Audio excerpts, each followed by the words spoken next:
8ویں وہ نماز جس کا اہتمام کرنے کی زیادہ وہی ہے استخارہ کی نماز. یہ بھی نفل ہے. استخارہ کیا ہے؟ اللہ سے مدد طلب کرنا، اللہ سے مشورہ کرنا. استخارہ کی نماز کہ آپ کو کوئی کام کرنے کا ارادہ آپ نے کیا کہ بھائی فلاں کام میں کرنا چاہتا ہوں. اب وہ جب کام کرنے کا آپ نے ارادہ کر لیا تو اللہ سے آپ مدد طلب کریں، اللہ کروں یا نہ کروں، تیری کیا اس میں رائے ہے. اللہ سے مشورہ طلب کرنا ہے، جس میں آپ کیا کریں گے؟ 2 رکعت نفل نماز پڑھیں گے.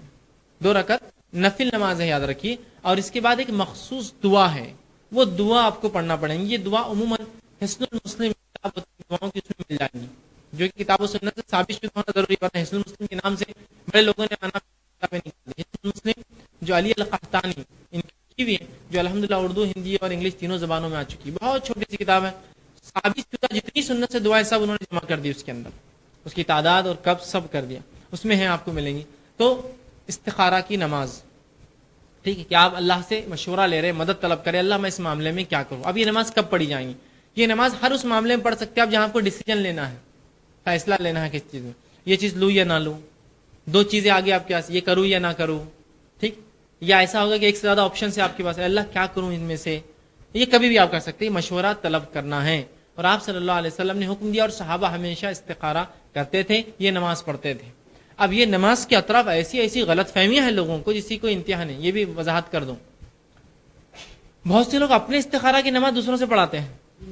یہ تو اس کے لیے ہوا، استخارہ میں اللہ مشورہ دیتا ہے تو ظاہر سی بات ہے جو کرے گا اس کا ہوگا. اب مثال کے طور پر کسی کو ایک رشتہ آیا، کسی کا انسان کو لڑکا ہے، لڑکی کو رشتہ آیا.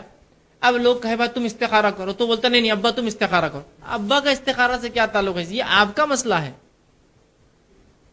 ابا کو جو بتایا جائے گا وہ بہو کے تعلق سے ہوگا کہ یہ لڑکی کیسی ہے.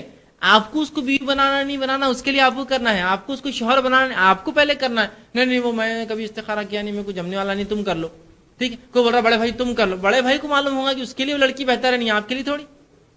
جس کا استخارہ وہ کرے گا، ٹھیک، جس کا استخارہ وہ کرے گا. اچھا، یہ غلط فہمی ہے کہ دوسروں سے استخارہ کراتے ہیں. یہ غلط فہمی اور کیا ہے جس کا چلن بن گیا.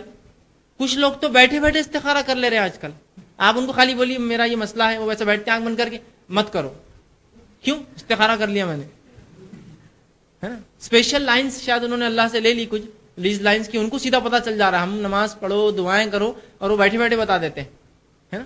ٹی وی پہ آج کل ہو رہا ہے، چلو یہ تو سامنے موجود نہ لگ، اب تو فون پہ آپ کر لے سکتے. یہاں سے آپ نے فون لگایا، وہاں گھنٹی بچی، اور وہ شیخ تو کبھی دکھتے ہی نہیں کون ہے. میرے کو لگتا پردے کے پیچھے روبوٹ بیٹھا ہوا ہوگا کوئی، اس سے پوچھ لیتے سوالات. شیخ دکھتے ہی نہیں کبھی، خالی ایک صاحب کھڑے رہتے سامنے، بولتے ہاں کیا سوال ہے آپ کا، فلاں ہے، انہوں جواب. اندر شیخ بولتے میں نے استخارہ کیا، مت کیجیے. ٹھیک ہے، یا پھر زیادہ سے زیادہ وہ علاقے کے رہنے والے تو بولتے فلاں مسجد میں مجھ سے آ کے مل لیجیے، ہے نا. تو یاد رکھیے یہ سب فالتو چیزیں ہیں. شریعت نے استخارہ کا یہ حکم دیا، آپ خود کیجیے آپ کا استخارہ، پورا گھر کیجیے. اگر کسی مسئلے کا تعلق پورے گھر سے ہے تو استخارہ. ٹھیک. اب استخارہ کا طریقہ کیا ہے؟ 2 رکعت نفل، فجر کے بعد، ظہر کے بعد، عصر کے بعد، مغرب کے بعد، عشاء کے بعد، کبھی بھی نہیں. استخارہ کا طریقہ یہ ہے کہ آپ کیا کرنا، پہلے پورے گھر کے کام کاج کر لینا، پھر عشاء کی نماز پڑھ لینا، پھر وتر پڑھ لینا، اس کے بعد استخارہ کی نماز پڑھنا اور جا نماز پہ سو جانا. تو پھر رات میں خواب آئیں گا، اگر ہری بتی آئی تو کرو، لال بتی آئی تو مت کرو. یہ تو سب ٹریفک سگنلز ہے. یہ استخارہ کے سگنلز کیسے ہوں گے؟ یہ ہری بتی لال بتی ہے نا. کسی نے مجھ سے سوال بھی کیا تھا کہ وہ ہری بتی اور لال بتی آتی ہے. میں نے کہا چلو ہری اور لال بتی کا مطلب ٹھیک ہے، اورنج آ گئی تو کیا کریں گے؟ رک رک کے کرو، آہستہ آہستہ کرو، اگلے دن جواب دوں گا.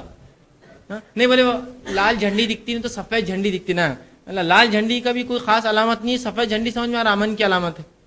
تو یہ سب کوئی علامتیں نہیں ہیں اس کی. کوئی عشاء کی بات کرنا ضروری نہیں ہے، اس کا خواب میں اس کا جواب آنا ضروری نہیں ہے، لیکن یہ بھی ایک طریقہ ہو سکتا ہے، اس کا انکار نہیں کرتا ہوں میں. اللہ خواب کے ذریعے بھی دکھا سکتا ہے، اس کی مرضی ہے. ٹھیک ہے. تو استخارہ کا اب جواب کیسے ملے گا؟ ٹھیک. استخارہ کا جواب یاد رکھیے، یا تو اللہ جو سب سے پہلی چیز ہے دل میں بات ڈالیں گا. جس نے استخارہ کیا اس کو علم ہوگا کہ کیسی دل میں بات آتی ہے. مثال کے طور پر 2 گاڑیاں ہیں جس میں سے مجھے ایک لینا ہے، اے اللہ اس معاملے میں رہنمائی کر میری، میں کیا کروں. استخارہ کیا میں نے، دعا کی. اچانک دل میں بات آتی ہے کہ نہیں یہ گاڑی لے لو یہ مت لو. وہ جس نے کیا اس کو معلوم ہو جاتا، محسوس ہوں گی وہ چیز آپ کہ دل مائل ہو جاتا ہے کہ یہ لینا چاہیے، اور پھر آدمی اس چیز کو لے لیتا ہے. دوسرا اشارہ ہوگا اللہ کی طرف سے، لینا یا نہیں لینا. اس چیز کے بارے میں کوئی اچھائی یا کوئی برائی فوراً آپ کے سامنے آ جائیں گے. مثال کے طور پہ آپ نے سوچا یہ گاڑی لوں یا یہ گاڑی لوں.